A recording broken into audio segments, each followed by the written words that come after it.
Assalamualaikum warahmatullahi wabarakatuh. Pagi, Pak. Terima kasih yang sudah bergabung.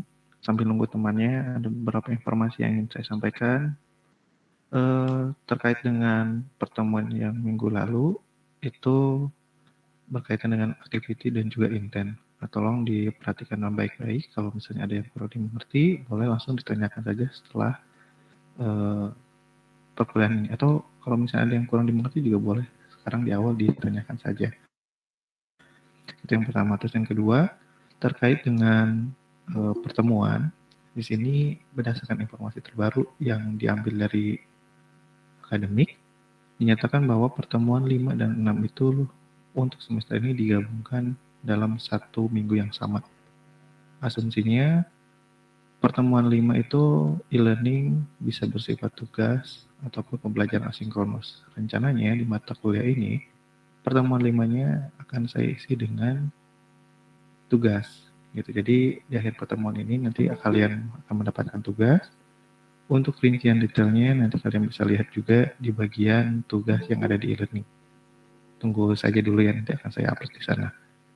Pengumpulan memang diharuskan lewat e-learning, tapi ya nanti kita lihat kondisi juga. Akan saya sediakan juga cadangannya. Jadi kalian terkait dengan tugas tersebut upload saja terlebih dahulu kalau sudah dikerjakan di penyimpanan cloud masing-masing yang kalian sukai. Terus pertemuan 6-nya, di sini pemaparan dari materi, yaitu materi input control yang akan saya sampaikan hari ini. Jadi ini untuk menggarisbawahi bahwa minggu e-learning itu di pertemuan 5 tetap dilebur dengan pertemuan ke-6. Jadi tetap dilakukan adanya tetap layar seperti ini, cuma kalau misalnya pertemuan kelimanya itu dikumpulkan berdasarkan pengumpulan tugasnya. Itu bisa dikatakan tugas yang wajib ya. Jadi pertemuan 5 ini sifatnya agak sedikit memaksa, mengingat absensi atau kehadiran di pertemuan kelima adalah kehadiran yang diambil dari pengumpulan tugasnya. Gitu, harap dimengerti. Untuk waktu pengumpulannya nggak usah khawatir, seperti biasa mungkin ya, 1 minggu ke depan aja, nggak jadi masalah. Terus berkaitan dengan yang poin ketiga, di sini dengan dengan pembelajaran pertemuan seperti biasanya, kemungkinan di bulan puasa kita akan coba sedikit reduce ya. Jadi tidak akan full dengan jam yang sesuai jadwal, mengingat konsentrasi kalian juga bagian sedang puasa mungkin agak sedikit berkurang. Jadi kita kalau bisa ya agak disantaikan saja, tidak akan terlalu berat. Tapi ya butuh kerjasama dari kalian ya, sambil ngabuburit boleh kerjain di rumah atau sambil nyobain latihan dan seterusnya. Gitu aja ya. Jadi untuk pembelajaran langsung seperti ini mungkin agak sedikit dikurangi, tidak sesuai dengan jadwal gitu. Karena biasanya kalau ada waktu Ramadan seperti ini, jamnya juga biasanya menyesuaikan. Itu mungkin yang ingin saya sampaikan sebelum kita mulai ke pembahasan hari ini. Barangkali ada yang mau ditanyakan mengenai materi yang ada di minggu kemarin terkait dengan activity ataupun intent. Ada yang kurang dimengerti atau misalnya ada yang mau ditanyakan, silakan saya berikan waktunya dulu.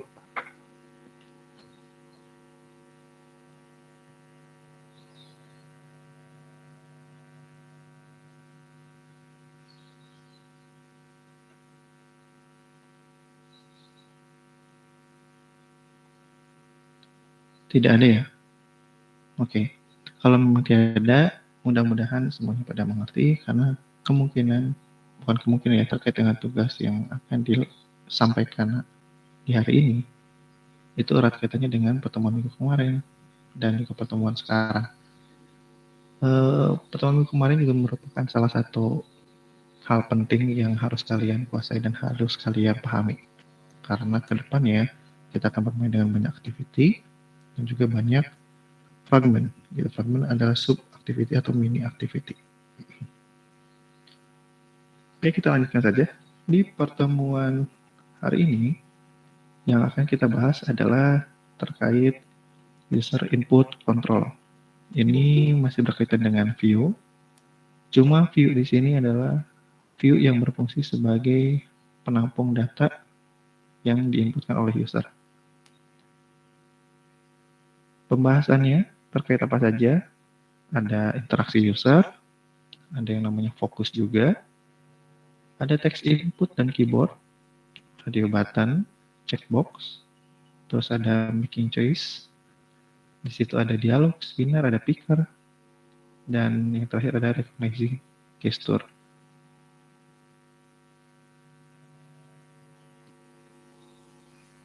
Yang pertama akan dibahas adalah user interaksinya atau interaksi usernya.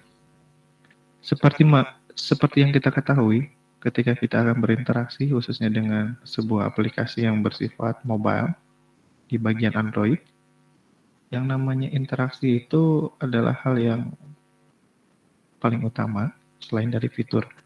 Interaksi tersebut adalah bagaimana cara berkomunikasi antara user dengan aplikasi yang kita buat.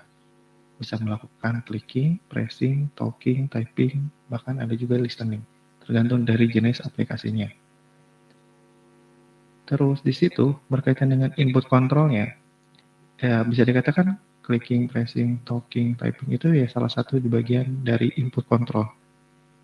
Kalau berbicara lebih spesifiknya lagi mengenai view apa saja yang terlibat atau masuk di dalam input control, di situ ada button, menu, keyboard, ada text box, ada mikrofon juga, dan lain sebagainya. Banyak, tidak bisa disebutkan satu persatu. Yang ketiga di situ berkaitan dengan navigasi. Ini ada kaitannya dengan materi di pertemuan minggu kemarin. Kebanyakan kalau user itu berinteraksi dengan suatu aplikasi mobile natif Android, itu tidak berinteraksi dengan satu aktivitas saja. Biasanya minimal 2 atau lebih. Aktivitas itu kalau secara gambaran umumnya boleh kita analogikan sebagai suatu halaman. Halaman yang menutup secara keseluruhan halaman-halaman yang lainnya. Kalau secara lebih teknisnya, aktivitas itu tidak hanya berbicara halaman, tetapi berbicara mengenai packaging activity-nya, di mana di dalamnya ada layout, ada logiknya, dan ada juga konfigurasi atau registrasi activity-nya di bagian Android Manifest. Jadi, tiga hal tersebut merupakan satu kesatuan utuh jika kita berbicara activity.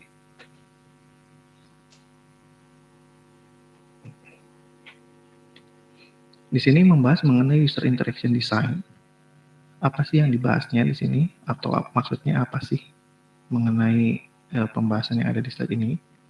Ini lebih ke sedikit pengantar saja kepada kalian bahwa pentingnya kita itu membuat sebuah tampilan interaksi yang minimalis, yang mudah dimengerti oleh user, terus di situ mudah untuk cara mengaksesnya, dan yang paling penting adalah sesuai dengan ekspektasi yang user inginkan. Jadi tetap balik lagi, kalau kita merancang sebuah tampilan desain itu, mau tidak mau kita harus mempertimbangkan kelima hal tersebut dan pastikan tampilannya sesuai dengan kebutuhan. Jangan semau kita saja, dan memang di sini ada bagian risetnya. Kalau di dunia profesional, di bagian industri IT, itu di sini ranahnya di bagian UI dan juga UX designer, di mana UI adalah merancang untuk tampilan antarmukanya, sedangkan UX-nya adalah merancang bagaimana cara interaksi aplikasi dengan user yang baik dan benar. Seperti itu. Lanjut ke pembahasan berikutnya, yaitu input control. Input control di sini berkaitan dengan view apa saja yang digunakan di dalam ranah input control. Di antaranya di situ dibagi menjadi 3 bagian. Untuk yang freeform, ada text dan juga voice input. Kenapa disebut sebagai freeform? Karena di sini user bisa dengan bebas menginputkan apapun yang dia inginkan. Teks juga sama ya. Di teks itu kan kita bisa menginputkan karakter, simbol, huruf, bahkan ada beberapa teks juga yang tidak dibatasi untuk inputan atau length dari si karakternya. Voice input ini juga sama. Bagi yang kalian menyukai teknologi voice recognition atau misalnya voice to text, nah itu kalian boleh tekuni di bagian tersebut. Gimana caranya inputan suara bisa memerintahkan aksi tertentu. Input suaranya di sini ya tentu saja dari usernya.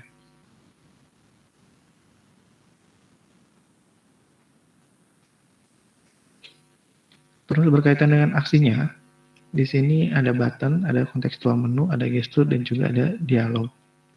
Untuk pilihan yang terbatas, yang bukan free, kalau free form kan kita ngisinya bebas sesuai dengan keinginan kita ya.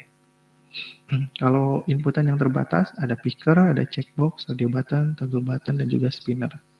Jadi pilihannya sudah disediakan. Kita hanya bisa memilih salah satu atau beberapa poin pilihan sesuai dengan kebutuhan.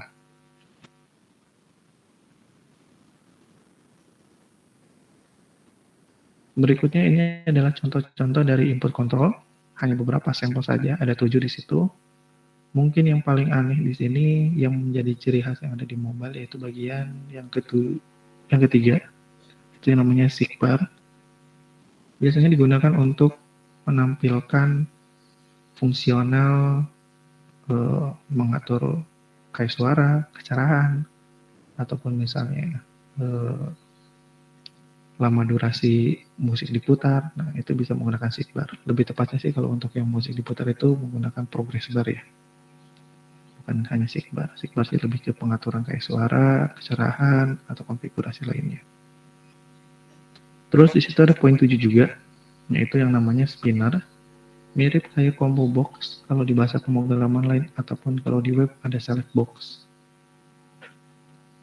Kalau sisanya sih standar lah, kalian sudah tidak terlalu asing dengan beberapa tampilan tersebut. Cuma mungkin namanya aja yang sedikit berbeda.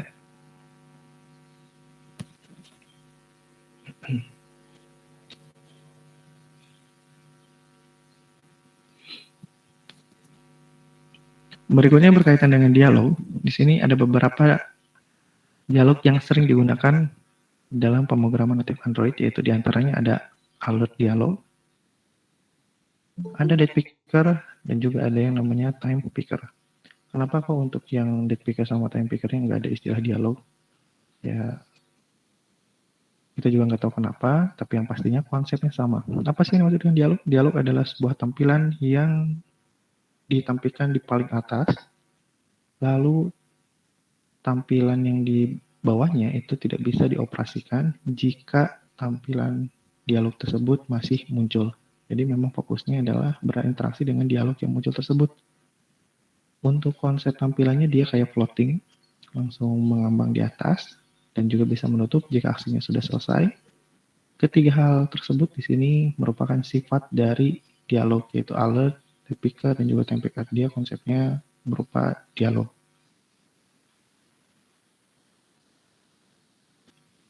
Berbicara hierarki kelasnya, di sini input control merupakan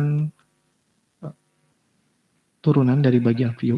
Sebagaimana kita ketahui di pertemuan yang awal, view itu merupakan rootnya parent atau parent yang paling ujung, paling atas, di mana turun di bawahnya ada view, ada layout, dan sekarang dibagi lagi ada yang namanya input control. Input control yang memang merupakan view juga, tetapi memang fokusnya itu lebih ke menerima inputan atau masukan dari user. Biasanya input control ini erat kaitannya dengan aksi on click. Kebanyakan seperti itu ya. Selanjutnya, yang dibahas di sini adalah fokus. Apa yang dimaksud dengan fokus? Fokus itu adalah suatu kondisi yang menyatakan bahwa view atau elemen tersebut siap menerima inputan. Jadi fokus ini memang erat kaitannya dengan view yang bertipe input control. Contoh misalnya ada edit text username, di bawahnya ada edit text password, dan di bawahnya lagi ada button. Nah, ketiga view yang tadi disebutkan itu merupakan input control dan kita bisa mengatur fokusnya. Ketika masuk halaman tersebut, katakanlah kita fokus di awalnya itu di set ke username. Jadi ketika masuk ke halaman tersebut, bagian inputan username-nya itu udah siap menerima inputan dari user. Keyboardnya sudah muncul dan juga kursornya itu sudah ada di bagian edit text username. Jadi langsung siap menerima inputan dari user. Kurang lebih seperti itu ya untuk fokus. Kalau untuk button kayak gimana? Ya button nanti dia udah diarahkan dan halamannya itu langsung mengarahkan ke bagian button tersebut. Itu fungsi dari fokus.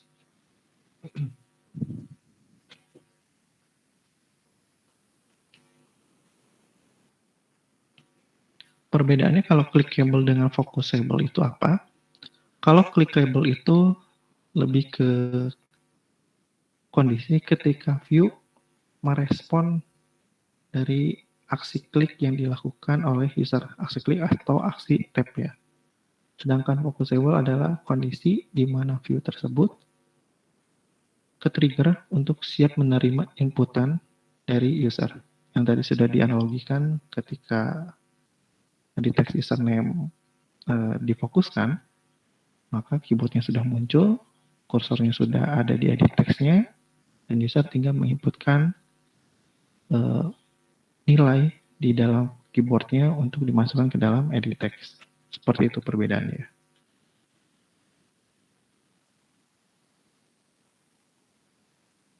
Terus ada juga yang namanya focus next. Apa yang dimaksud dengan focus next? Di analogi yang tadi, ada username, ada password, dan juga ada button. Ketika sudah berinteraksi dengan username, user sudah menginputkan value-nya, ketika dia ingin melanjutkan ke bagian password, edit text password, nah itu langsung aja bisa menekan tombol keyboard, ada lambang next-nya, atau kayak new enter-nya lah gitu. Biasanya dia akan diarahkan ke bagian bawahnya, berurutan.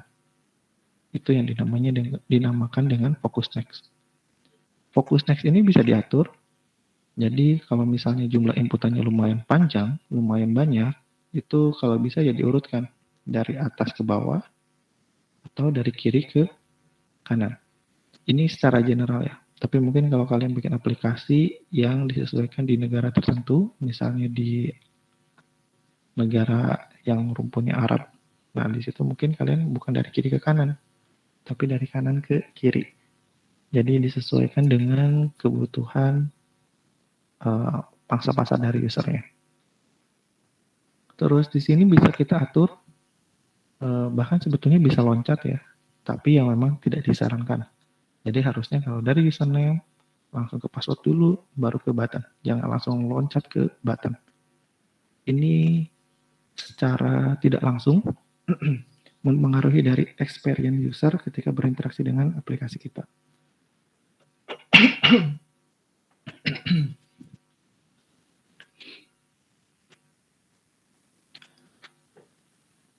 Berbicara mengenai guiding user atau panduan untuk memandu user yang berinteraksi dengan aplikasi yang kita buat, di sini yang harus ditekankan ada 3 tuh. Yang pertama di situ pastikan bahwa view yang mana yang harus difokuskan sehingga user mengetahui apa yang harus diinputkan. Ini mungkin kalau yang jenis user awam ya kita harus mengarahkan dulu. Nih di bagian sini silahkan inputkan dulu, nah, seperti itu.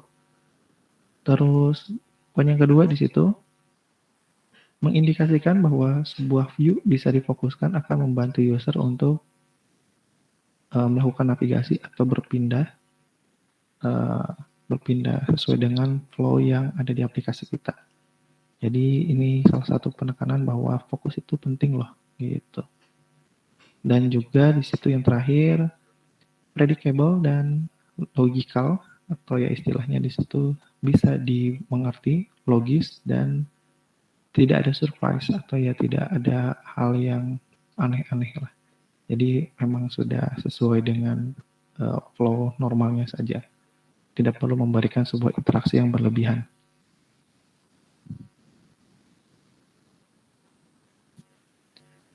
Berbicara untuk guiding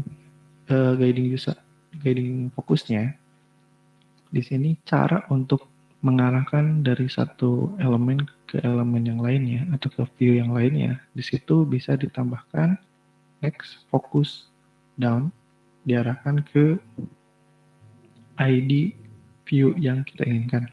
Jadi konfigurasinya di sini bisa lewat XML, bisa juga lewat Java.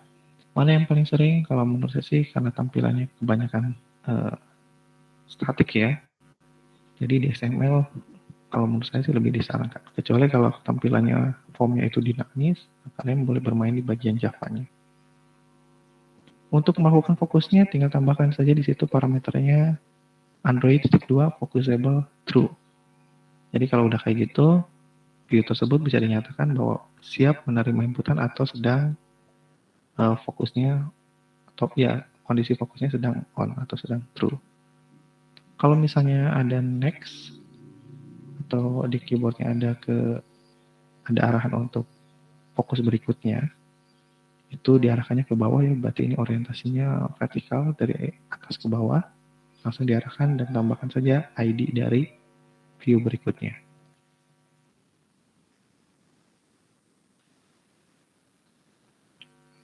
Nah ini kalau yang di Java, kalian bisa menggunakan metode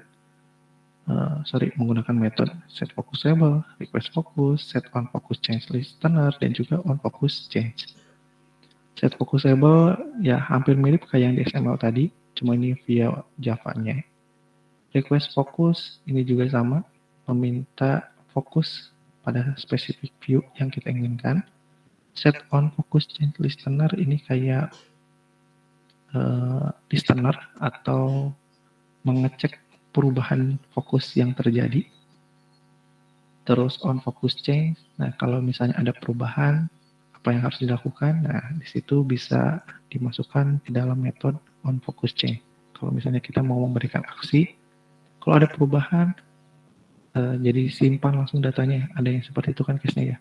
Menyimpan data ketika kita selesai menginputkan. Jadi tanpa menekan tombol submit, ada yang seperti itu. Jadi ketika pindah fokusnya, dia memproses di dalamnya untuk menyimpan. Ada case yang seperti itu. Ya, bisa jadi formnya tidak ada tombol untuk simpan. Biasanya kalau yang menggunakan on focus change. Terus untuk mencari view mana yang sekarang sedang difokus, perlu diinformasikan bahwa dalam satu halaman itu hanya memiliki satu kondisi fokus saja. Jadi kalau misalnya ada 5 view, yang bisa difokusnya itu ya hanya satu. Jadi gantian, satu persatu. Kalau pengen tahu sekarang lagi fokusnya ke view yang mana, ini bisa kita gunakan dua metode ini. Ada get focus child, ada juga get current focus. Ini di bagian Java-nya ya. Pembahasan berikutnya di sini berkaitan dengan text input. Text input di sini, sebetulnya kalau di Android native namanya edit text. Text view untuk menampilkan label, edit text untuk menampilkan input control bertipe teks. Jadi teks yang bisa diedit. Tampilannya kurang lebih seperti ini. Untuk menginputkan lebih dari satu baris, edit text ini udah support. Jadi bisa multiple line dari inputan teksnya. Bisa dibatasi, mau maksimum line-nya berapa, line-nya berapa. Bisa menerima inputan karakter, number, dan juga simbol. Ada juga fitur untuk spelling correction-nya, ini sesuaikan dengan localize-nya. Terus ada return atau enter untuk new line, kayak gini. Kalau misalnya nggak ada, cuma satu baris, biasanya diarahkan ke next focus-nya, gitu. Dan juga bisa di-customize. Customize di sini maksudnya kita bisa memberikan beberapa parameter tertentu di edit text. Contohnya seperti ini. Oh, nanti di bawahnya ada deh. Ini untuk mengambil teks dari edit text itu mirip kayak di text view. Jadi hampir sama ya. Disambungkan dulu pakai FMVB ID. Terus untuk mengambilnya menggunakan get text to string. Mirip lah. Karena memang dia kayak siblingnya ya, kayak eh, saudaraan lah gitu. Dengan text view karena secara hierarkinya ini yang mirip-mirip dengan text view, cuma dia bisa diedit gitu. Jadi cara pemanggilannya juga di sini cukup familiar, tidak terlalu asing. Nah, parameter yang dimaksudnya itu apa? Ini yang menjadi ciri khas dari edit text itu. Di antaranya di sini ada teks untuk text source message untuk membatasi inputannya itu ke satu baris saja. Jadi hanya bisa satu baris. Terus ada untuk bagian konfigurasi cap sentences-nya atau untuk huruf kapitalnya di setiap awal kalimat. Terus di situ juga ada autocorrect yang bisa dikonfigurasi apakah true atau false. Biasanya di sini berkaitan dengan localize-nya ya. Kalau di sini seperti ini nih. Masalahnya juga user terlalu jenuh dengan autocorrect tersebut, kadang-kadang ada yang dimatikan. Jadi ya tergantung kebutuhan saja, disesuaikan. Password, kalau misalnya kita pengen menerima inputan teks tapi yang berupa password, nah kita tambahkan teks password di teksnya, nanti munculnya ya bulatan-bulatan tersebut, jadi nggak langsung dilihatkan ke layar. Terus ada text email address, di sini mengecek bahwa value yang dimasukkan oleh user itu harus bertipe email, di mana tandanya ada @ dan juga ada titik dan dilanjutkan dengan domainnya. Terus di situ ada font juga di sini untuk inputan yang hanya berisi angka saja, karena nomor telepon itu biasanya berupa gabungan angka ya. Ya mungkin ada sedikit tambahan untuk yang tipenya font itu ada simbol plusnya untuk menandakan dia dari regional mana. Cara pemanggilannya ya biasa aja, tinggal tambahin Android input type-nya apa. Input type-nya ini untuk yang font ya di sini. Input type-nya itu bisa digabungkan nih. Contoh misalnya pengen autocorrect juga, lalu juga pengen cap sentences-nya juga gitu. Jadi ini tinggal dipisahkan aja pakai simbol seperti ini. Tapi cuma satu ya, ini kayak OR kalau di algoritma di bahasa pemrograman yang lainnya. Bahkan di Java juga pakai ini ya, OR tapi dua gitu. Pokoknya ini simbol itulah. Ini bukan huruf I besar ya, bukan. Terus berikutnya input kontrolnya yaitu button. Ini saya rasa kalian juga sudah mengimplementasikan di beberapa tugas sebelumnya. Untuk button di sini sebetulnya banyak jenisnya ya, ada image button, ada button biasa. Ya secara tidak langsung menandakan bahwa itu adalah sesuatu yang bisa ditekan atau diklik atau di tap. Untuk jenis tampilannya ya bisa seperti ini. Ini button yang pada umumnya ada yang berupa teks saja, berupa icon saja, dan ada gabungan antara teks dan juga icon. Sedangkan yang sebelah kiri ini sebetulnya ya agak kurang bagus ya kalau menurut saya, karena di sini tidak menandakan bahwa dia berupa button. Meskipun pada implementasinya ya bisa menggunakan image juga itu sebagai backgroundnya. Cuma ya di sini orang biasanya tidak sadar bahwa itu merupakan button. Ya minimal dikasih shadow sedikit atau ya agak dipertegas bulatannya atau pinggirannya, ada garisnya lah gitu, kepolosan kayak gini. Ini kebetulan saja bulat, mungkin dia mengetahui bahwa ini bisa ditekan. Kalau misalnya kotak, nah itu udah jadi ambigu. Apakah itu suatu gambar biasa atau sebuah elemen input control yang bisa diklik. Setiap button bisa dilakukan on click, jelas ya, bahkan bukan cuma button, yang lain juga bisa sebenarnya. Tinggal tambahkan on click, parameter on click-nya di XML-nya. Ini cara yang menggunakan konfigurasi XML ya. Kalau yang di code gunakan on click listener. Kalau yang di Java-nya ya kayak gini programmatically-nya. Jadi kalau saya sih lebih menyukai yang cara yang kedua ini. Standar. Terus ada juga yang namanya floating action button. Dia posisinya biasanya di sebelah kanan bawah. Namanya juga floating, jadi dia tidak akan mengganggu ke tampilan yang ada di bawahnya. Jadi dia kayak mengambang saja.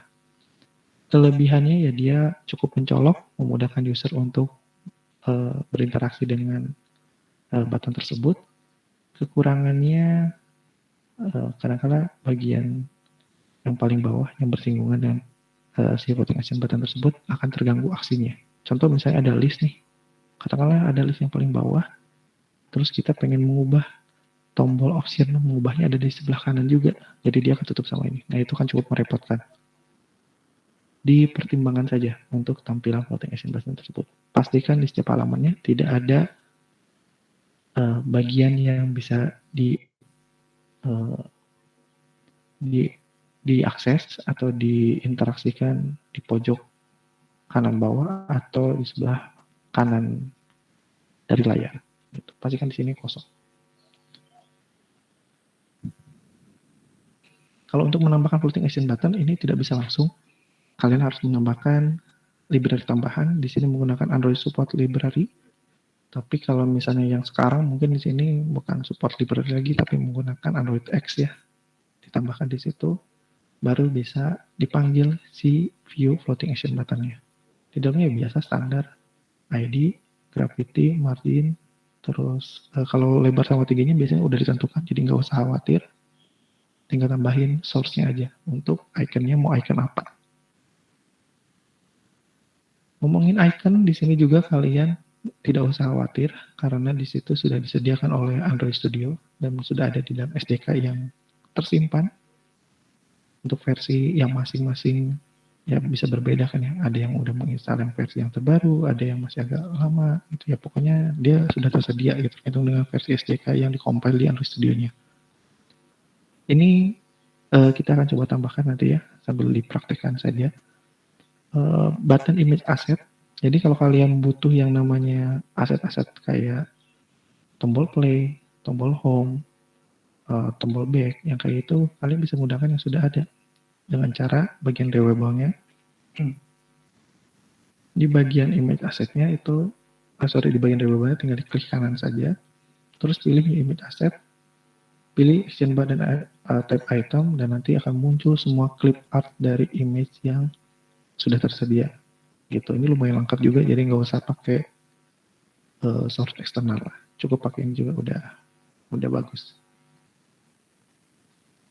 Terus berkaitan dengan pilihan atau decision making, di sini ada yang namanya checkbox, radio button, ada toggle dan juga spinner. Sebetulnya banyak sekali pilihannya, tidak hanya keempat ini ya. Checkbox seperti ini untuk yang radio button, ini untuk yang toggle. Ini bagi dua ya, ada toggle sama ada juga switch ya, switch kalau tidak salah. Yang ini spinner. Yang paling repot implementasi yang mana? Yang ini nih. 1, 2, 3. Karena ini berupa data yang lebih dari satu pilihannya, jadi harus ditampung dulu ke dalam array. Nanti ada adapter juga, cukup merepotkan. Mungkin kalian lebih memudahkan ini ketika kalian bersentuhan dengan data yang sifatnya dinamis di minggu-minggu depan. Nanti kalian akan bermain dengan situ dan juga bagaimana cara menempelkannya dalam bentuk list. Nah, kalau misalnya udah paham konsepnya, pindah ke yang ini udah nggak terlalu asing. Kalau terjun sekarang pasti biasanya agak bingung gitu. Kenapa kok harus ribet sih pakai adapter segala? Itu karena untuk yang simple ini ya tampilan yang simpel seperti ini yang memang effortnya lumayan agak merepotkan ya. Tapi kalau misalnya datanya udah jamak, ketika menerapkan konsep adapter yang sama, baru kerasa manfaatnya. Pembahasan mengenai checkbox, radio button dan juga toggle-nya. Nah di situ untuk checkbox, ciri khasnya adalah dia bukan karena bentuk kotaknya ya, tapi dia bisa dipilih lebih dari satu pilihan. Kalau misalnya kalian ingin membuat sebuah tampilan untuk memesan menu makanan dan minuman, jadi kalian tidak mungkin menggunakan radio button. Kalau radio button kan itu hanya satu pilihan saja ya, satu makanan, satu minuman. Tapi kalau misalnya menggunakan checkbox, kalian bisa memilih lebih dari satu makanan dan lebih dari satu minuman. Jangan sampai kebalik. Konsep bisnisnya seperti itu, tapi yang kalian implementasikan malah radio button. Nah itu kan berarti kesalahan fatal dalam penentuan input kontrolnya. Radio button di sini hanya bisa dipilih salah satu dari semua pilihan yang ada.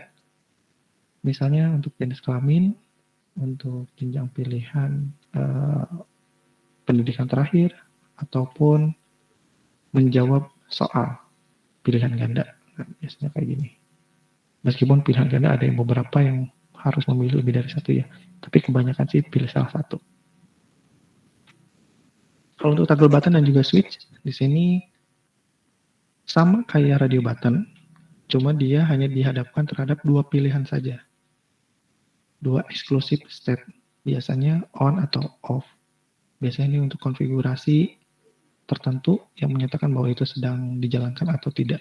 Gitu. Toggle button kayak gini bentuknya, kayak saklar ya. Kalau yang switch ini, ya ini juga sebetulnya milik saklar juga. Cuma kalau ditanya antara toggle button dengan switch, saya milihnya lebih enak ke switch aja, jauh lebih mudah. Kalau yang kayak gini harus membaca teks lagi kan ya, bingung gitu. Berbagi kalau bahasanya berbeda, kita harus melakukan localize terhadap teks tersebut. Kurang simpel lah. Selanjutnya yang dibahas adalah spinner. Ini yang tadi dikatakan agak repot, mirip kayak combo box atau select box ya.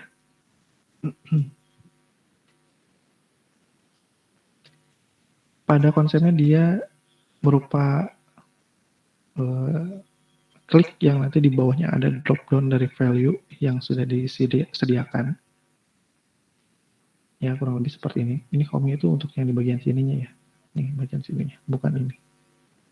Kasih tahu ini tuh nomor telepon apa, mobile telepon kerja atau nomor telepon rumah gitu. Tapi ya jujur aja sih kalau dari tampilan agak aneh, kurang begitu menarik gitu. Lebih bagus yang combo box dan juga select box yang ada di bahasa pemrograman lainnya. Karena jelas di sini ada kotaknya. Kalau kayak gini ya kayak mengambang saja.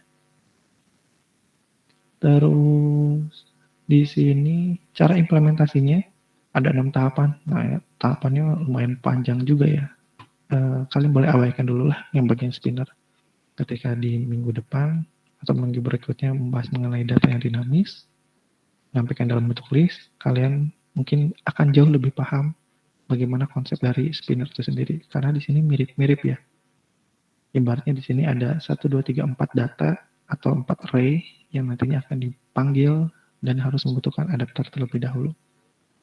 Di sini bikin dulu UI-nya di XML, terus definisikan pilihannya di dalam bentuk array, terus membuat spinnernya dan menggunakan set on item selected listener. Jadi nanti ketika diklik salah satu pilihannya, apa yang harus dilakukan itu menggunakan on item selected listener. Terus meng-create adapternya. Adapter ini sebetulnya nanti digunakan untuk tampilan dari setiap komponen pilihannya ya. Attachkan adapternya ke spinnernya dan implementasikan on item selected listener method. Lumayan panjang nih buat tampilin spinner aja.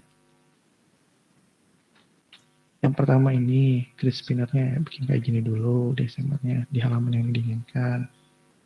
Terus buat array-nya kayak gini, ada home, ada work, ada mobile, ada other. Ini simpannya di bagian arrays.xml. Biasanya di values ya atau di bagian menu. Nah di situ udah ada, tinggal tambahkan saja nama string array-nya apa. Misalnya sini label array. Terus selanjutnya di sini create spinner dan attach listener. Di sini kalau di activity tambahkan lagi implement.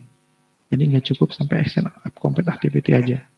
Jadi tambahkan implements-nya di sini on item selected listener. Ngasih tahu bahwa di activity tersebut bisa memberikan aksi on item selected listener yang diambil dari spinner. Kalau spinnernya ini biasa, tinggal find by ID, tinggal di sini cek validasinya. Kalau tidak sama dengan null, baru di sini set on item selected listener. Ke bawahnya sebetulnya ada pilihannya lagi nanti. Yang penekanannya adalah di sini, implementnya.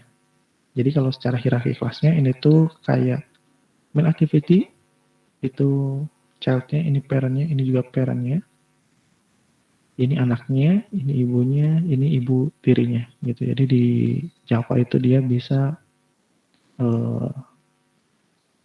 memiliki lebih dari satu parent. Caranya pakai implement. Kalau extendnya cuma satu, kalau implement tersebut dia bisa ditambahkan sebanyak yang kita inginkan. Tinggal tambahin koma, koma, koma, dan seterusnya. Gitu. Apa itu adapter? Tadi sempat disinggung. Adapter itu lebih kayak jembatan, bridge, yang memediasikan antara dua tampilan. Jadi bisa dikatakan kayak penampungnya dulu ya untuk ditampilkan. Contoh misalnya kayak gini. Ada memory card, ada card reader, ada laptop. Ini analoginya ya. Jadi array itu kayak memory card-nya, adapter itu kayak card reader-nya untuk ngebaca si array-nya, dan spinner itu kayak komputernya, baru bisa dibaca. Jadi analoginya kurang lebih seperti itu. Cara buat adapternya kayak gini. Ini masih di kelas yang sama. Dibuat adapter, array adapter, read from resource-nya. Di sini array-nya dimasukin ke sini. Ini konteksnya. Terus ini layout untuk satu itemnya. Jadi memang harus dibuat layout untuk satuannya nih, kayak gini nih. Nah, ini satuannya itu bisa di custom. Bisa ada gambarnya, bisa ada garisnya, ini tuh bisa disesuaikan. Makanya jujur aja di bagian spinner ini sebetulnya lebih enak kalau kalian sambil belajar data yang dinamis dengan menggunakan konsepnya mirip. Nah, spinner jadi kayak cuma bikin kayak gitu aja kok ribet banget ya. Ya memang seperti itu mekanismenya. Terus di bagian sini ada tahapan untuk attach adapter ke spinnernya. Jadi setelah adapternya dibuat, disambungkan atau di-attach ke bagian spinnernya. Pertama di sini dulu di set drop down view source-nya, terus di sini arahkan ke layout-nya, terus layout spinner drop down itemnya ya. Nanti harus bikin lagi wadah kayak gitu nih. Terus di bagian sini baru spinner set adapter masuk ke situ. Jadi udah ke set si array tersebut oleh adapter dan siap dimasukkan atau ditambahkan ke dalam spinner.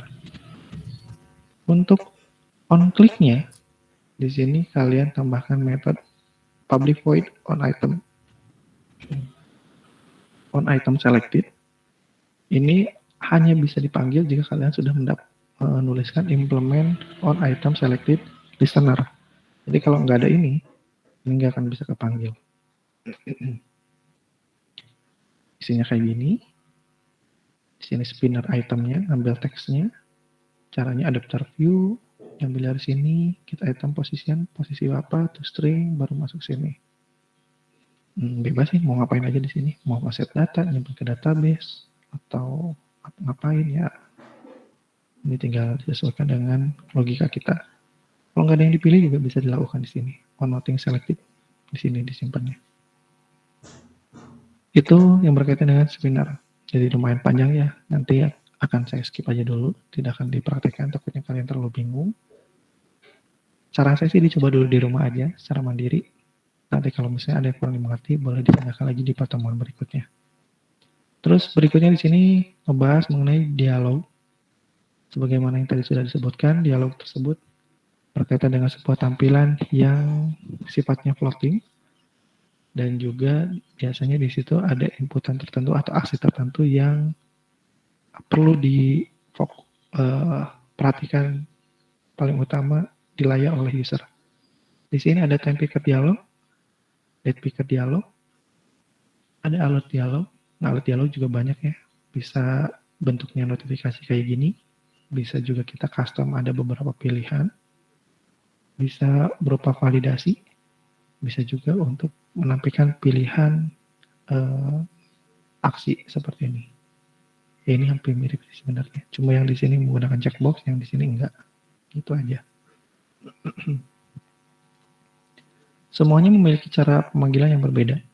Kalau yang alert dialog, biasanya konsep standarnya kayak gini, ada titelnya, ada kontennya, dan juga ada action buttonnya.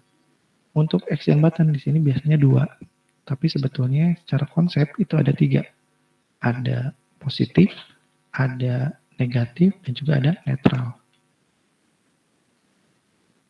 Nanti dibahas mengenai itu, kenapa kok ada netral ya.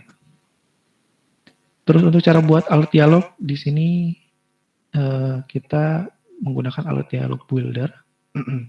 Di situ buat metodenya, di kelas yang kita inginkan, di activity yang kita inginkan. Contohnya di sini metode on click show alert. Di situ ada alat dialog builder, alat dialog new, alat dialog builder, konteksnya, alat dialog set title-nya, set message-nya, dan nanti di bawahnya bisa aksi-aksi untuk button-nya. Gitu, titelnya seperti ini, pesannya misalnya di sini ada pesan dari string alert message.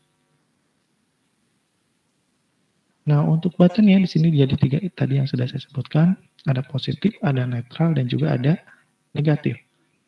Positif itu kalau misalnya kita mengapprove atau menyetujui aksi yang ditampilkan oleh dialog. Misalnya untuk hapus, kita ada di situ pilihan approve ya, mau dihapus atau submit atau oke. Itu masukkan di positif button. Kalau yang kebalikannya, misalnya tidak jadi di delete, nah itu bisa menggunakan negatif. Terus netral ngapain? Kita ngabikannya kayak gini. Ada tombol yes, ada tombol no, dan juga ada tombol cancel. Nah, yes itu dia positif, no itu dia negatif, cancel itu yang netral. Kenapa kok cancel itu bukan negatif? Karena kita mungkin saja dihadapkan ke dalam suatu kondisi, jika memilih yang positif yes, dia akan menyimpan ke database. Jika no, dia akan menghapus cache atau temporary file yang sudah di temporary data yang sudah dilakukan. Istilahnya dia nge-rollback, kembalikan lagi ke posisi semula. Kalau yang cancel, dia tidak melakukan apa-apa. Netral, tidak memilih yes, tidak memilih no, dan lebih memilih membatalkan dialog tersebut atau langsung menutup dialog. Tapi temporary cache-nya dia masih ada. Nah, kurang lebih seperti itulah ya cache-nya. Memang pada umumnya itu hanya ditampilkan 2 saja, jarang yang 3. Tapi minimal kita harus mengetahui secara konsepnya. Kadang ada yang harus dilakukan ketika kita menekan tombol positif, karena juga ada yang harus dilakukan ketika kita memilih untuk yang tombol negatif. Kalau netral biasanya langsung nge-close aja, nggak milih keduanya. Tapi rata-rata ya cuma 2. Bisa positif sama negatif aja, atau positif sama netral saja.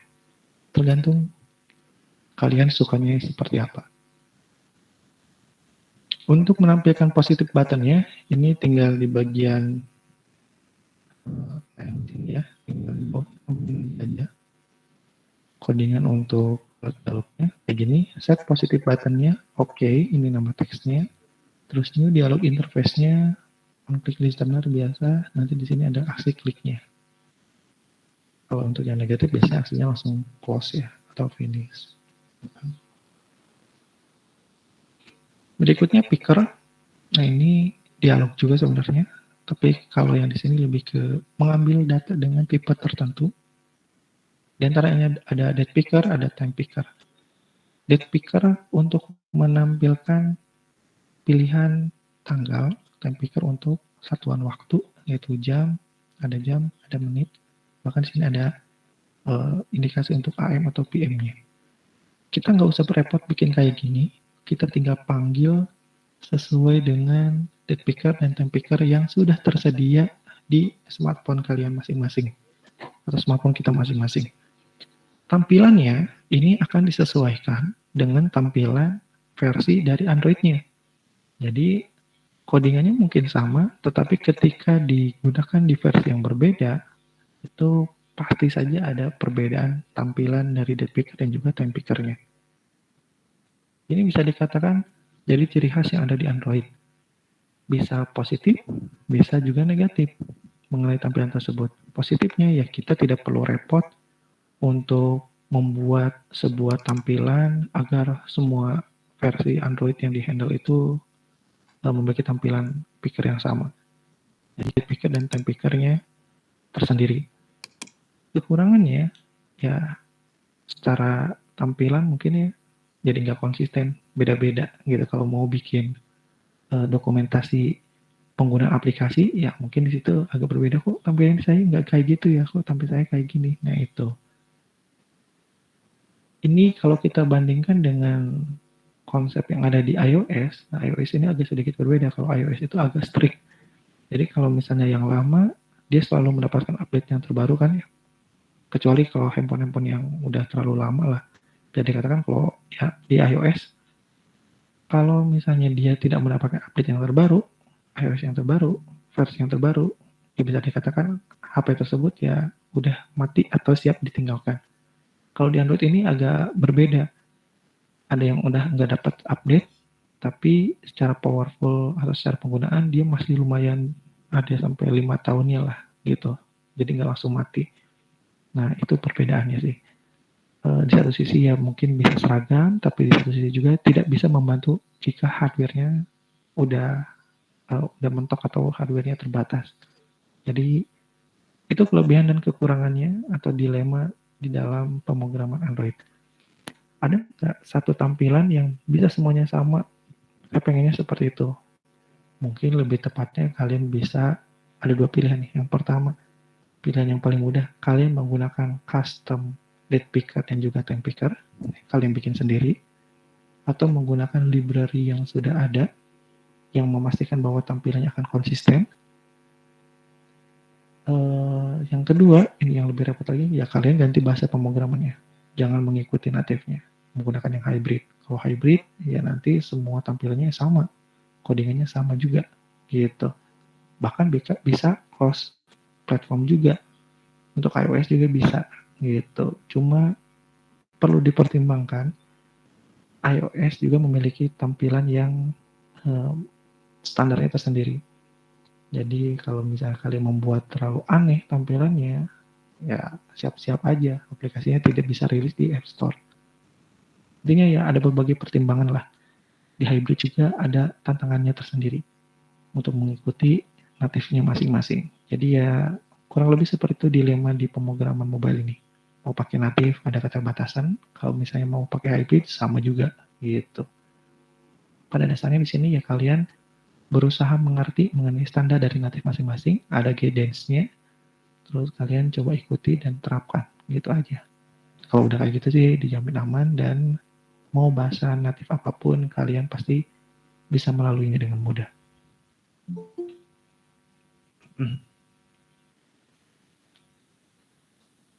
Picker juga di sini bisa menggunakan dialog fragment kayak gini untuk menampilkan picker. Ya ini sebutnya fragment sih. Tapi kalian nggak usah khawatir fragment itu apa ya nanti akan dibahas di pertemuan berikutnya setelah UTS kalau tidak salah ya, secara sesuai dengan rencana pembelajarannya. Fragment itu bisa dikatakan mini activity. Jadi kenapa saya katakan pertemuan minggu kemarin itu penting ya kalian coba pahami dulu. Kalau ada yang tidak mengerti boleh ditanyakan. Kalau kalian sudah menguasai activity, ibaratnya bisa berpindah halaman. Tapi kalau misalnya kalian lihat lagi, activity itu memiliki kelemahan. Kelemahannya ketika kita memasuki activity yang lain, halaman activity itu dia menutup secara keseluruhan layar. Jadi kalau misalnya kalian menginginkan sebuah tampilan yang hanya bagian tertentu saja yang dinamis, tapi ada satu bagian yang sifatnya tetap, mau tidak mau kalian menggunakan fragment. Gitu. Jadi fragment tersebut muncul untuk menutupi kekurangan yang ada di activity. Tapi di sini perlu diingat, fragment juga tidak bisa berjalan tanpa adanya activity. Gitu. Jadi kedua-duanya harus bisa kalian kuasai dengan baik. Karena fragment dan activity itu salah satu poin penting yang harus kalian kuasai di dalam Android native. Satu lagi mungkin ya adapter. Adapter juga sama. Jadi 3 hal tersebut harus kalian kuasai dengan benar. Ini pengantar aja, kita skip dulu. Cara buat date picker dialognya di sini kalau date picker menggunakan, kalau di fragment sepertinya menggunakan extend dialog fragment, tapi kalau activity langsung aja kayak gini. Ada 3 tahapan ya. Pertama, tambahkan implement date picker on date set listener, yang kedua buat on click dialog, terus bikin on data set, terus di activity di sini tambahkan beberapa metode untuk menggunakan data tersebut. Time picker sama juga, cuma bedanya dia di nama metodenya aja ya. Kalau di sini time picker dialog, kalau misalnya yang di date picker dia date picker dialog. Di sini on data set untuk date picker, kalau yang time picker on time set gitu aja. Jujur aja untuk date picker sama time picker di sini ya general ya, tidak ada codingannya. Nanti saya akan coba cari sumbernya yang dari situs yang lain. Kita akan coba praktekkan. Yang terakhir di sini berkaitan dengan common gesture atau gestur-gestur yang umumnya, itu ada long touch, ada double tap, ada fling, ada drag, ada scroll, ada pinch. Long touch ya nekennya agak lama ya. Double tap, double kali atau double click ya, 2 kali. Fling itu ini kayak nge-scroll cepet ya, kayak gini lah. Nah kayak gitu. Kalau misalnya ini sebuah tampilan, ini ditekan terus di scroll ke atas dengan cepat, kayak digeser, dihempaskan gitu kalau misalnya bahasa Indonesianya itu. Jadi dia akan mengikuti dari kecepatan kita ngefling tersebut. Ngedrag, ditahan, dipindahkan. Scroll ya hampir kayak flingnya, tapi dia sesuai dengan lebih pelan-pelan ya gitu. Sesuai dengan arahan si tangannya. Kalau pinch dia agak sedikit mencubit gitu ya, menggunakan 2 jari biasanya. Entah itu untuk nge-zoom atau nge-zoom out. Zoom in atau zoom out. Kita juga sebetulnya bisa mendeteksi detektor atau kita bisa mendeteksi gestur-gestur yang dilakukan oleh user menggunakan gestur detektor compact. Di sini kalau misalnya kalian ada fungsional pengen kasih tahu itu sekarang lagi double tap, lagi long tap atau lagi ngapain, nah kalian bisa menggunakan kelas tersebut namanya gestur detektor compact. Jadi yang kalau kayak gini klik aja ke dokumentasi yang sudah disediakan di situ. Kalau ngomongin detektor gestur detektor itu ya lebih mirip kayak ada satu kotak di sini. Misalnya kayak kita pengen tahu user tuh ngelakuin apa di kotak tersebut, misalnya klik nanti muncul cuma klik biasa, 2 kali nanti munculnya dia on double klik atau long klik misalnya ditekan agak lama, drag, fling, nge-scroll kayak gitu. Kalau misalnya kita tidak memerlukan ya nggak usah juga menggunakan gestur detektor tersebut. Ya seperti itu aja untuk dari segi slide atau materinya. Sambil saya mencoba untuk menjalankan Android Studio-nya, silakan barangkali ada yang mau ditanyakan.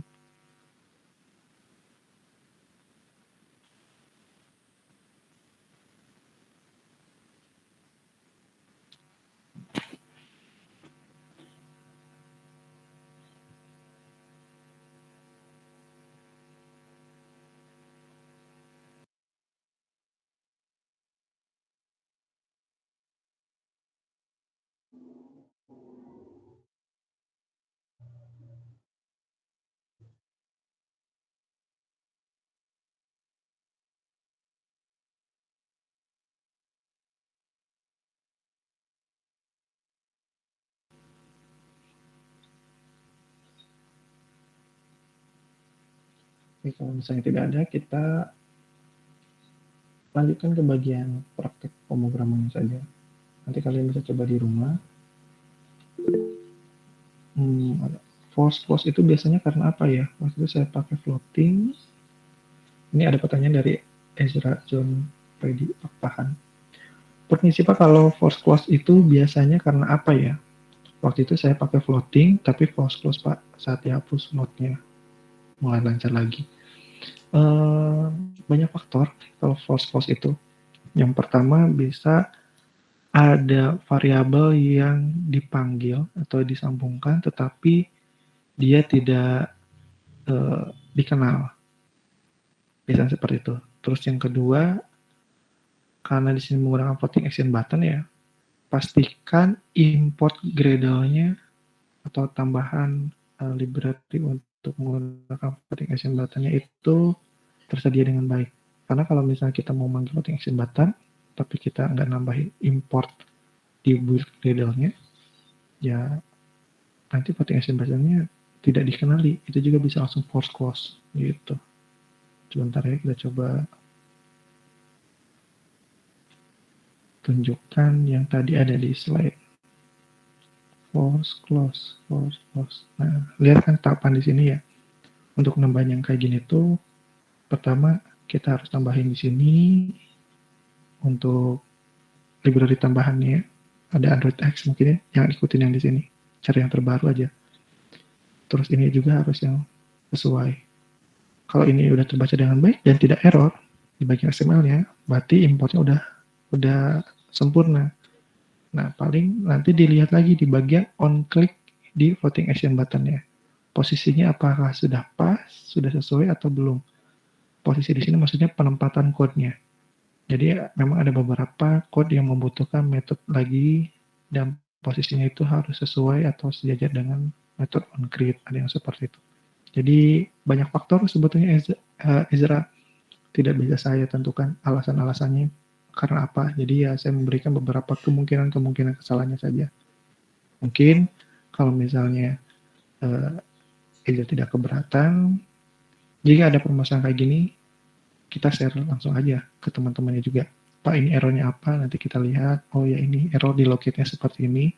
Jadi langsung diarahkannya jauh lebih mudah gitu. Ya. Gitu mungkin Ezra kalau dari saya sih. Ya, sama-sama. Nanti mungkin kalau ada waktu, kalau masih penasaran, kita sharing aja lah di luar perkuliahan.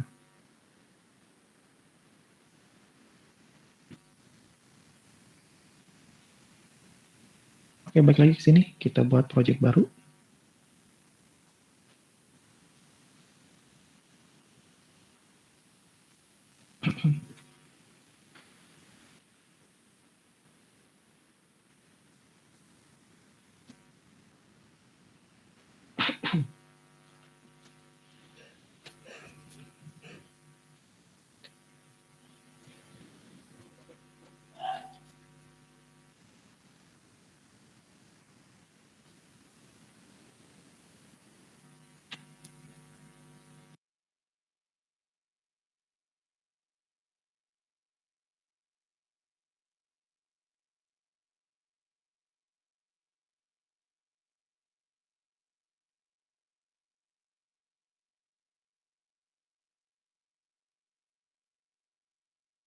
Oke, sebelum saya mulai, di sini sambil nunggu instalasinya atau setupnya.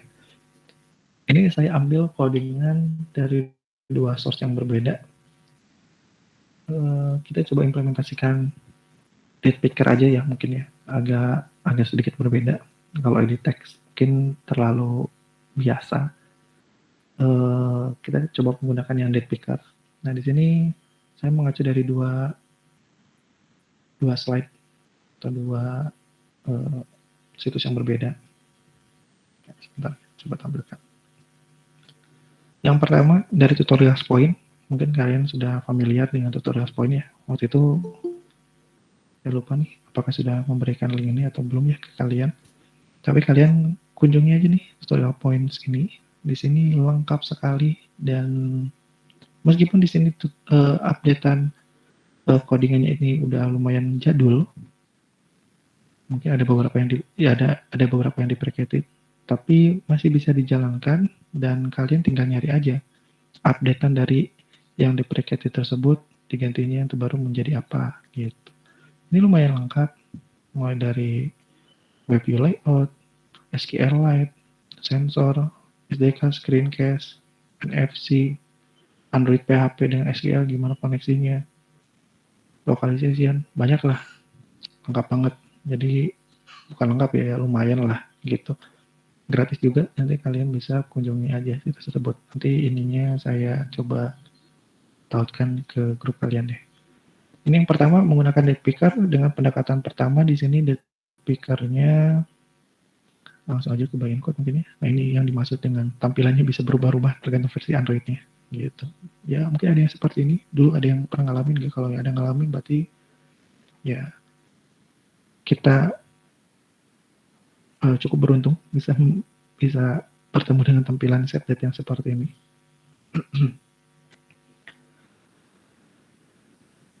Codingannya seperti ini. Nah ini juga masih jadul nih. Activity, kalau yang terbaru kan activity, app complete activity ya. Cuma di sini logiknya, nah buat variable date picker, terus ini kalender juga, ada text view-nya, ada variable tahun, bulan, dan hari. Terus di bagian onCreate-nya di sini disambungkan biasa, ngambil hari atau tanggal sekarang, tahunnya diambil dari sini, ambil tahun, untuk bulannya ambil bulan, harinya ambil hari, terus tampilkan tanggal tersebut.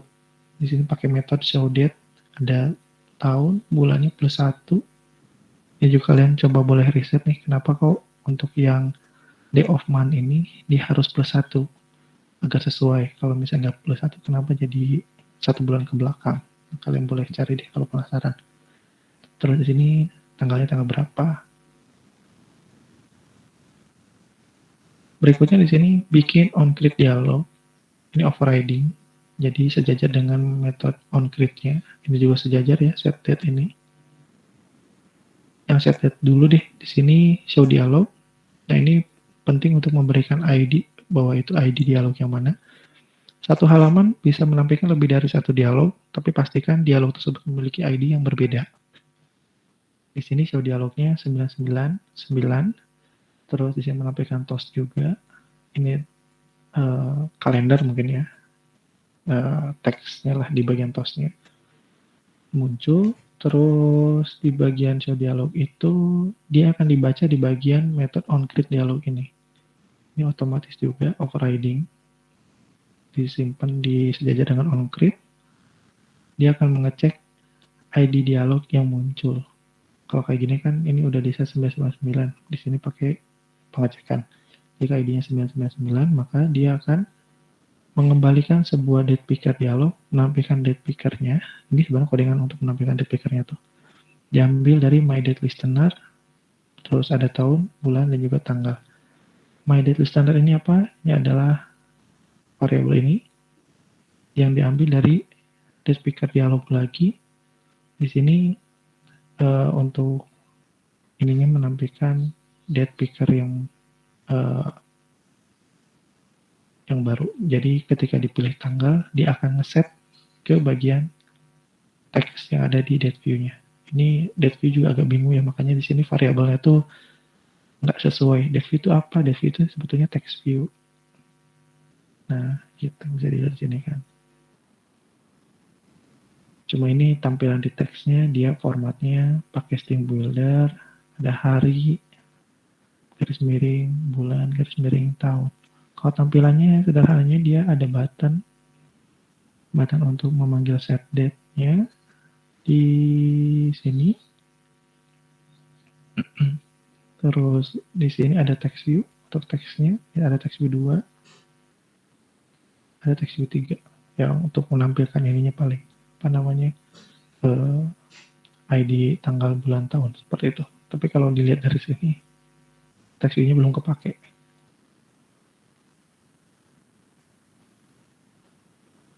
Kalau XML-nya standar seperti ini. Kayak gitulah. Oh ini cuma tulisan biasa.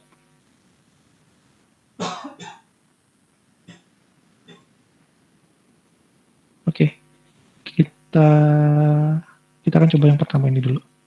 Kalau yang ini yang versi kedua bahasa Indonesia lebih enak mungkin ya 2017. Ini jauh lebih mudah kalau menurut saya, jauh lebih proper codingannya. Ini udah agak lawas. Dan mungkin ada beberapa yang deprecated. Kalau yang di sini ini udah mulai lebih baik. Di sini ada button, ada text view, tampilannya kayak gitu. Terus di bagian activity-nya, nah ini udah complete activity nih, udah enak. Ada date picker, dialog, date picker dialog, simple date format untuk formatting tanggalnya, ada text view dan juga ada buttonnya. Terus di sini di bagian on click-nya inisialisasi date formatternya, formatnya kayak gini nanti. Lokalnya ini US, defaultnya ya sebenarnya. Ininya kan bisa disesuaikan. Terus di sini text view untuk date-nya disambung-sambungkan semua sama buttonnya juga. Di buttonnya ketika diklik dia diarahkan ke show date dialog kayak gini. Di sininya baru inisialisasi kalendernya, ambil tanggal sekarang. Terus buat inisialisasi date pickernya ditampung ke date picker dialog. Date picker dialog yang di sini ya. Oke. Terus di sini inisialisasi new date picker dialog on date set listener, on date set sebenarnya ini hampir mirip-mirip. Nah, dengan yang di sini date set. Nah, set date kayak gini. Ya, agak mirip lah. Terus di bawahnya di sini ditampung lagi untuk tanggal yang dipilih menggunakan new date. Jadi ada tanggal sekarang, ada tanggal yang dipilih. Kalau tanggal sekarang itu dia ketika dibuka menampilkan tanggal sekarang tanggal berapa. Tapi kalau udah dipilih, ya berarti nanti akan lakukan set data tanggal yang dipilih atau tanggal yang baru. Di sini desainnya langsung tampilkan ke dalam text view, tanggal yang dipilihnya tanggal berapa. Formatnya diambil dari date formatter, new date, yang diambil di sini get time. Terus di bawahnya ini ada new calendar, terus ada get calendar, ini juga sama, kayak gitu. New calendar ini diambil dari new calendar.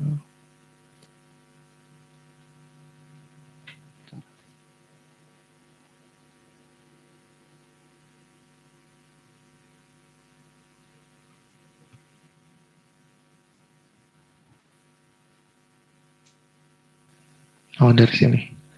Gitu. Ya. Lebih tepatnya mungkin bukan new calendar ya kalimatnya. Current mungkin ya. No, gitu. Nama variabelnya biar nggak bingung. Ngapain gitu. Jangan lupa di show biar muncul. Mirip-mirip lah kayak gini. Oke, kita coba satu-satu dulu dengan cara yang lama.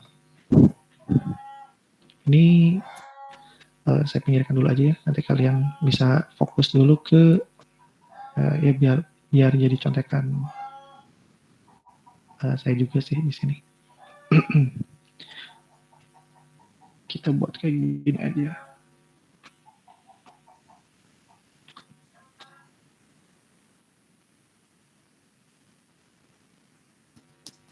Nah, kayak gitu. Sebelah-sebelahan lah. Oke, ini udah selesai. Kita coba buat dulu dengan versi yang pertama. Human Productivity, layoutnya kita coba benerin dulu. Untuk layoutnya kita atur aja kayak gini dulu ya.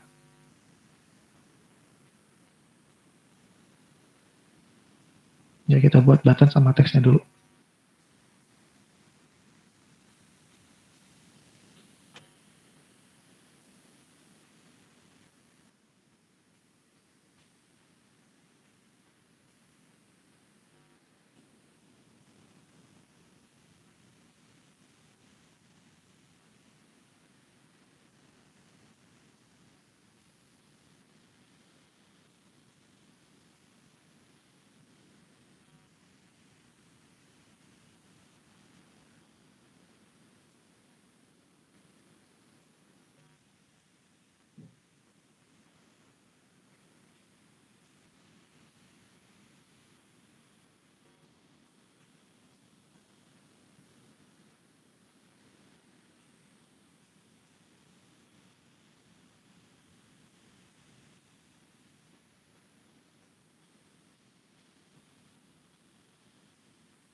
Selanjutnya kita akan coba bikin button ya untuk nge-trigger si dead picker-nya.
Oke, tampilannya seperti itu dulu sementara. Lanjut kita coba layar smartphone kita ya.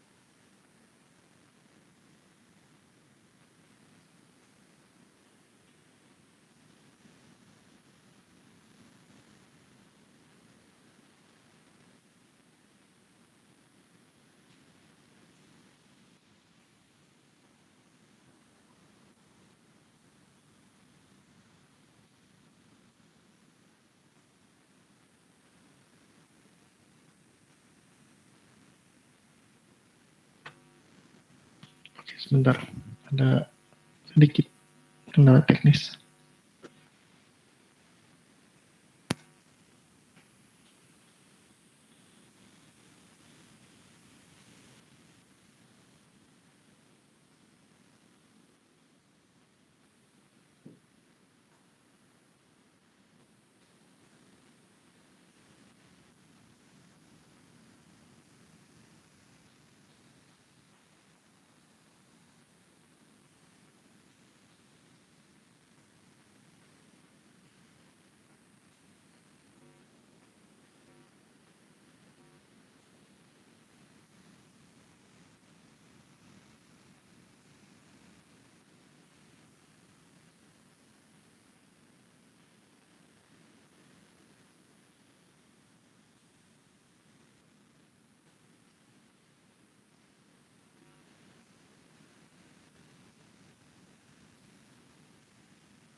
Jadi ketika dijalankan, ternyata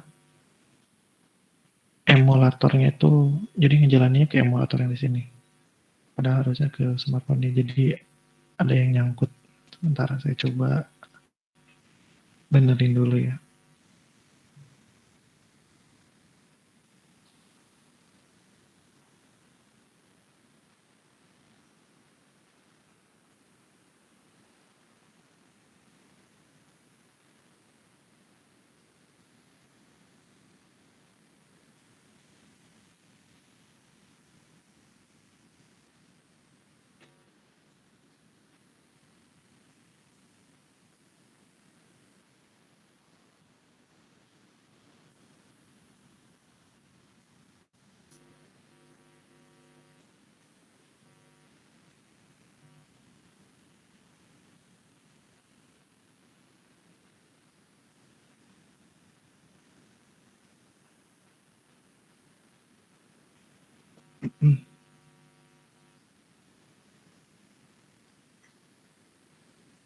ADB kill server.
Bentar ya. Matiin dulu emulator.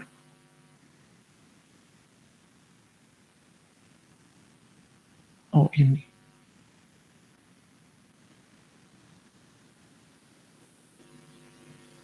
Ya.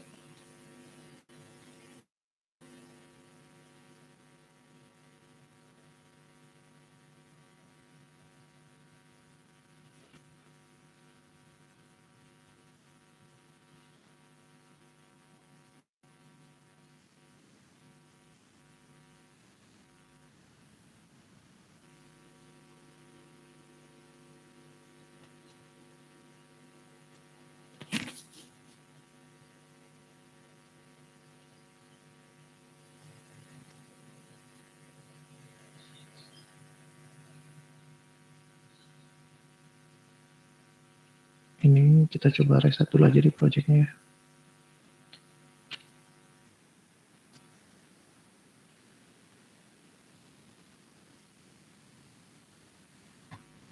Kayaknya nyangkut nih, nggak bisa share screen ke kalian soalnya. Kita coba buka lagi.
masih nggak mau nih.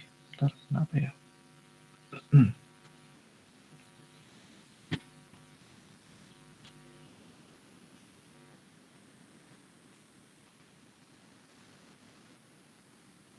Start game motion.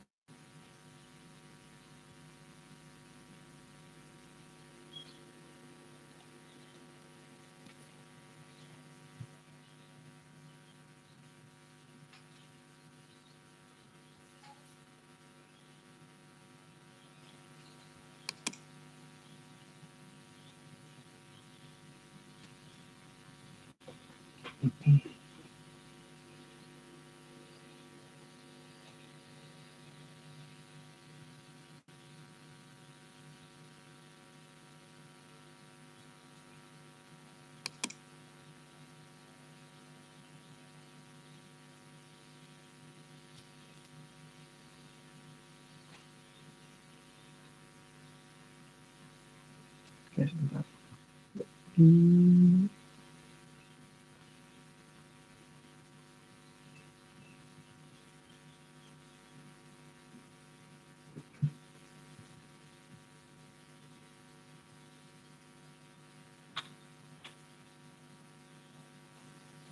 Ini emulatornya tetap muncul ya, harusnya nggak ada gitu. Save.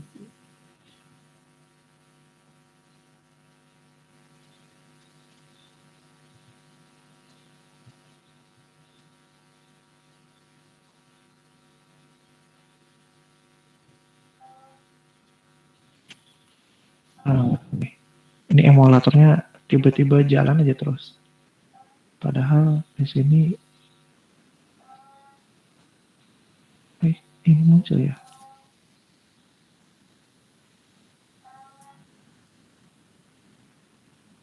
Sebentar ya.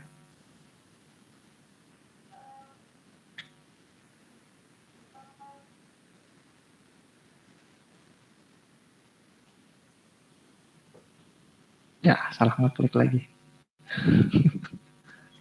Dan di sini udah tahu sebenarnya.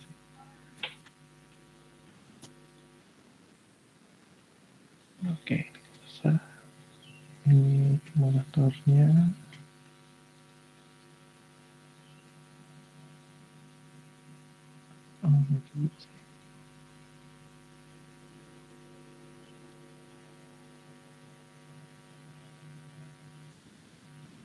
Nah, ini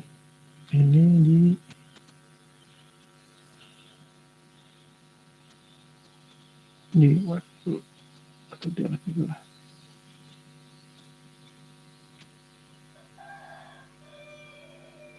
Nyangkut dia.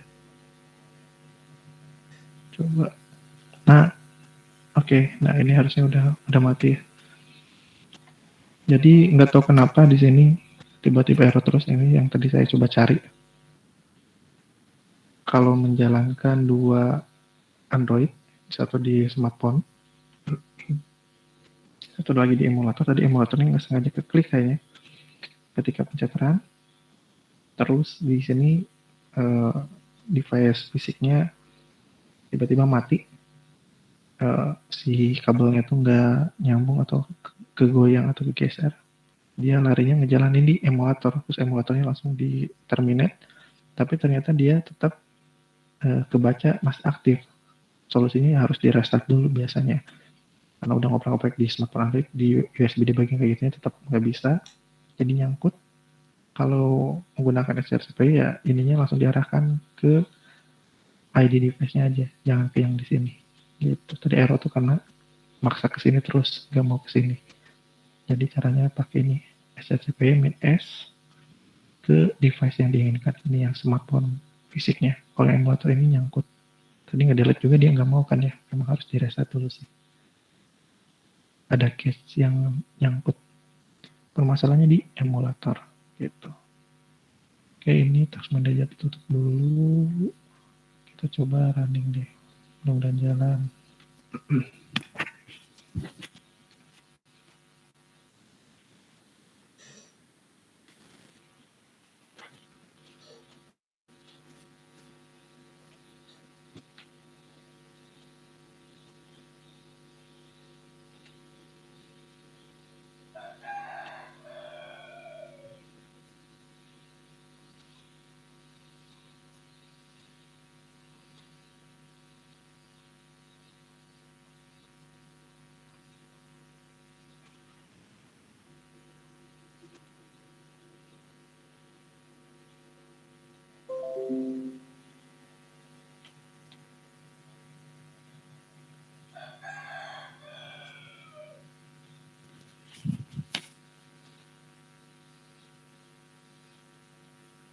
Oke, tampilannya kayak gini.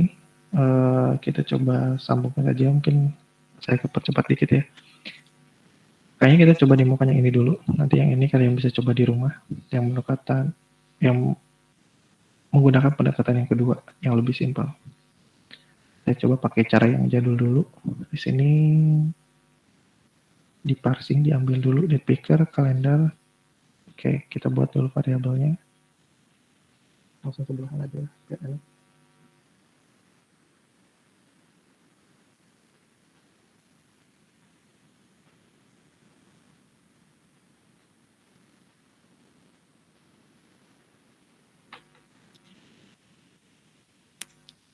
Kita tambahkan variabel yang ada di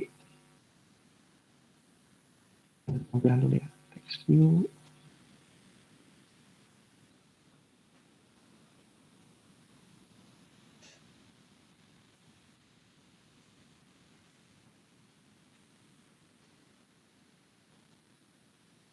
Tambahkan variabel kalender sama date picker.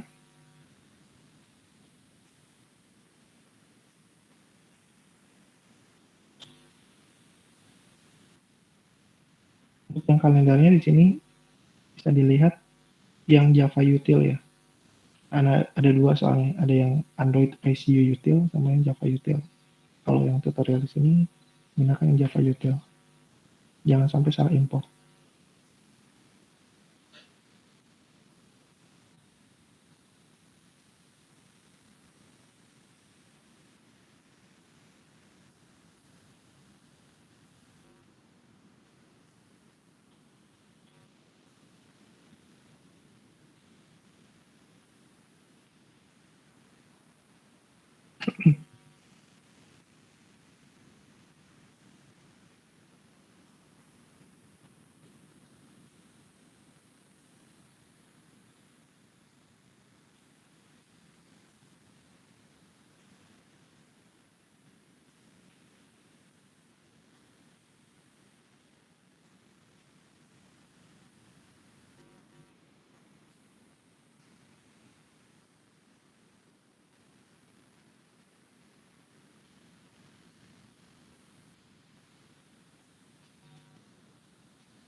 Berikutnya di sini memberikan value nilai awal untuk kalender, year, month, sama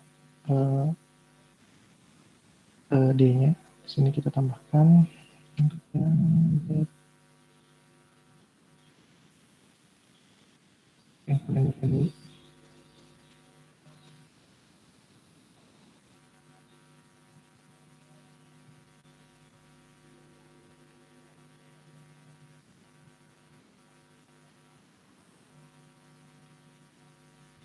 Ambil tahun, bulan, dan juga harinya.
Ya, seperti itu.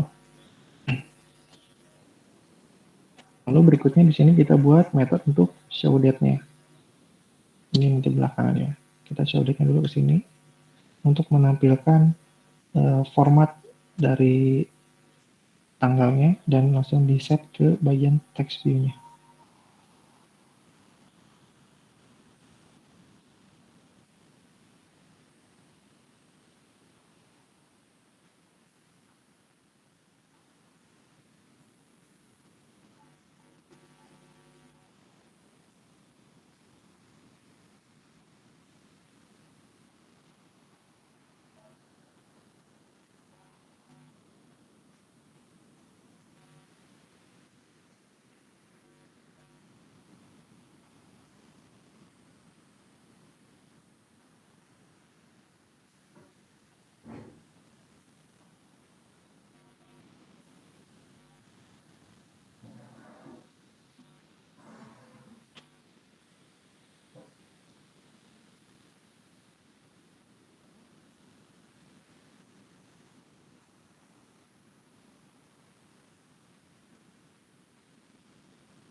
Ya, berikutnya kita panggil di sini ya. Nah ini. Nah,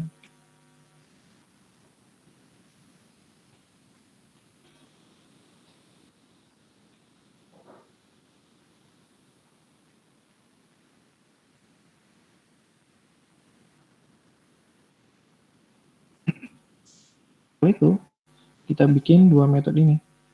Tiga, sorry. Ada set date, ada onCreate dialog, sama yang ini variabel myDateListener untuk listenernya kalau ada perubahan. Nah sekarang di sini kita buat yang set date-nya dulu. Ini pasti di precision ya, atau udah usang. Jadi nah, kalau kayak gini set date-nya tinggal ini aja. Set date.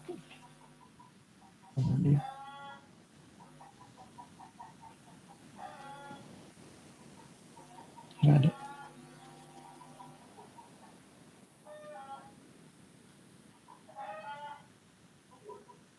Nah, sebentar.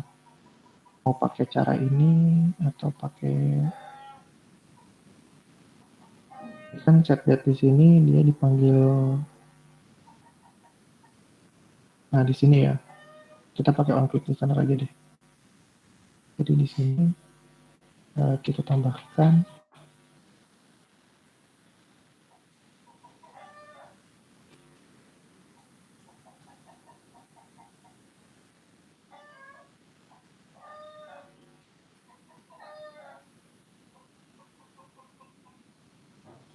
kalau mau pakai kayak gini juga silahkan lah, bebas. Nah, ini yang penting ininya nih, dialog ini diberikan contoh kodenya ID untuk dialognya 999. Ini di precated juga ya, udah usang. Kira kasih tahu ke kalian bahwa apakah codingan yang di precated itu masih bisa digunakan. Nah kita coba nih. Aman untuk ini kita pakai. Terus kita buat ini aja yang overriding onCreate dialog di sini. onCreate dan dialog. Nah, ini juga deprecated ya. Bayarin, kita coba dulu aja. Return null.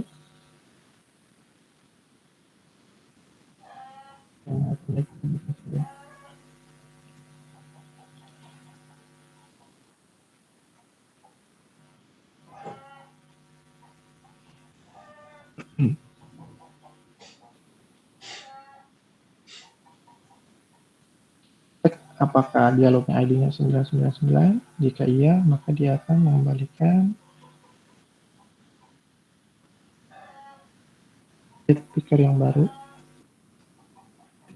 dialog. Di sininya pakai konteks. Terus ini di sana dari sini. Oke, kita pending dulu. Kita masuk ke sini.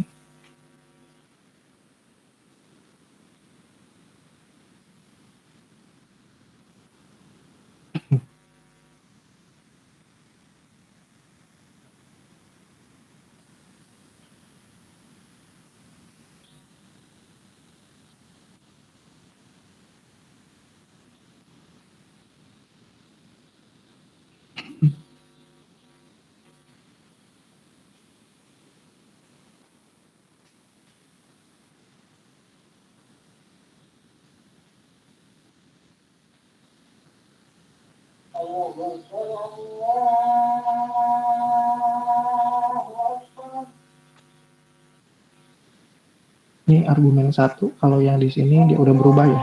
Jadi tinggal masukkan aja.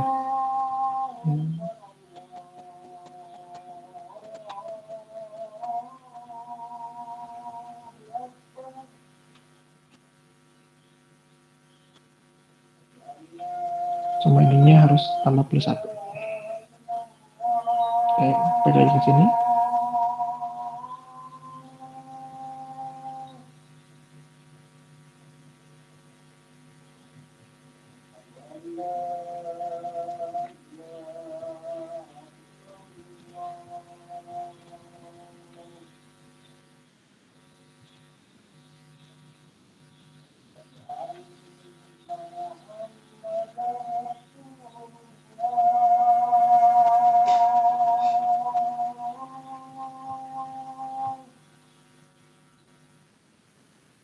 Coba jalankan.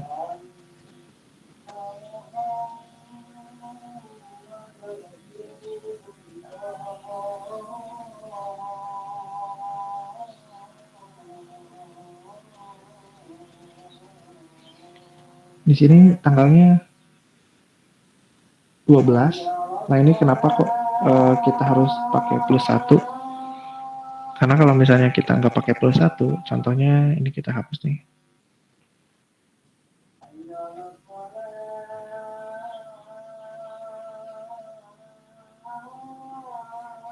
Jadi dia bukan bulan April, tapi Maret. Nah, kalian coba cari kenapa kok untuk ngambil data dari kalender month ini harus plus 1 gitu. Nah ini, nanti kalian boleh cari. Kita balikin lagi.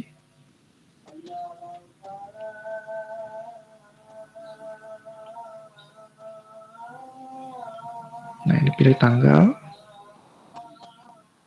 Ini sekali lagi tergantung dengan versi date picker yang ada di smartphone masing-masing ya. Tanggal 14 misalnya kita pilih, terus oke. Oh ini belum berubah. Oke, kita lihat codingannya, kayaknya ada yang belum sesuai. Kita cek dulu sebentar. Kita nol itu. Show date. Oh ini nih kayak gini. Oke, ininya salah nih. Bukan day, tapi day of month. Copy. Coba running lagi.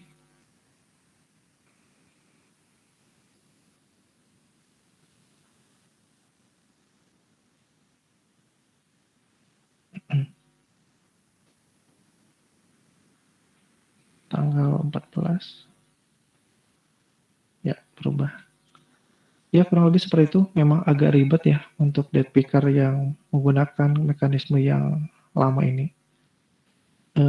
Ada beberapa metode yang udah deprecated juga. Nah, kalau yang kayak gini sebetulnya lebih baik dihindari, tidak digunakan. Karena kalau misalnya ini udah terlalu lawas, bisa jadi dihapus, ya error di versi-versi Android yang baru. Jadi mau nggak mau kalian harus diupdate.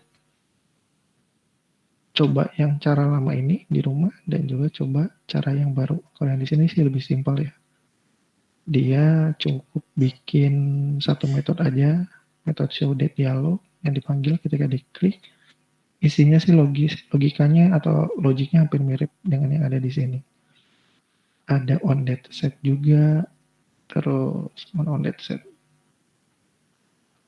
Nah, on dataset juga di sini sama, terus logiknya dia dimasukin ke dalam situ. Perbedaannya di situ sih. Kalau di sini agak terlalu banyak bikin metode satu.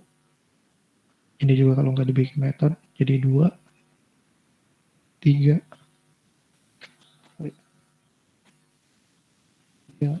4.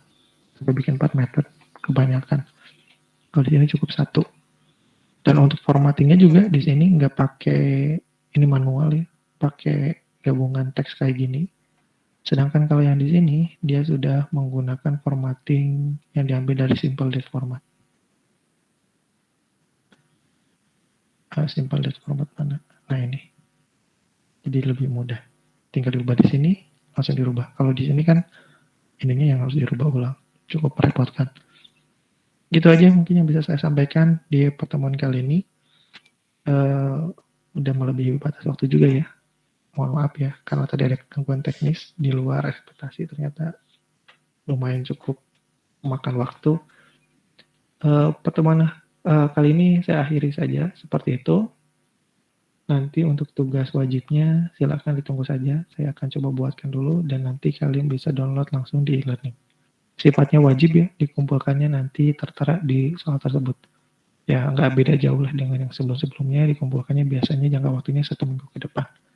Apa saja di dalamnya, ada activity, ada input control ini, dan pengiriman data lah di activity-nya. Kalau menggunakan extra dan juga menggunakan bundle yang ada di bagian intent implicit atau intent explicitnya yang ada di pertemuan minggu kemarin.